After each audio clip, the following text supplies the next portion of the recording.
হচ্ছে এখন বাংলাদেশ ভারত শান্তি সম্প্রীতি এবং আমাদের উপমহাদেশ তাকে ছিন্ন বিচ্ছিন্ন করার শক্তি এখন ক্রমশ রাজনীতিতে মৌলবাদীদের প্রশ্রয় পাচ্ছে এবং প্রশ্রয় নিচ্ছে। এখানে বাংলাদেশের জিনিস বয়কট করো এই স্লোগান উঠে গেল একেবারে ধর্মতলার মিটিংয়ে পারলে প্রায় বিজেপির নেতারা সেই মিটিং আছেন, সাধু সন্তরা নাকি সেই মিটিং আছেন। আবার ওখানে বাংলাদেশে বিএনপির নেতা ভারতের দ্রব্য বয়কট করো বলে কাপড় আগুন জ্বালিয়ে দিয়েছে।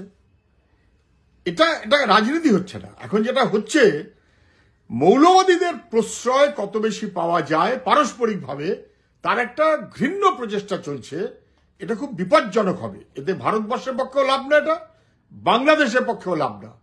বাংলাদেশ এবং ভারত দুজনের কেউই এই যে পথ হচ্ছে কারোর বাড়তি সুবিধা হবে না। বাংলাদেশের মুসলমান হিন্দু কোন সাধারণ মানুষ এটা পছন্দ করেন না। এখানকারও মানুষ, সাধারণ মানুষ, হিন্দু হোক আর মুসলমান হোক, তারা এগুলো পছন্দ করেন না। হাসপাতালে ভর্তি করা যাবে না, ওইটা করা যাবে না, সেইটা করা যাবে না, এই দ্রব্য বয়কট, যাতে একটা বাইনারি ক্রমশ বাড়ে হিন্দু আর মুসলমান। এই খেলায় মৌলবাদীরা প্রশ্রয় দিচ্ছে।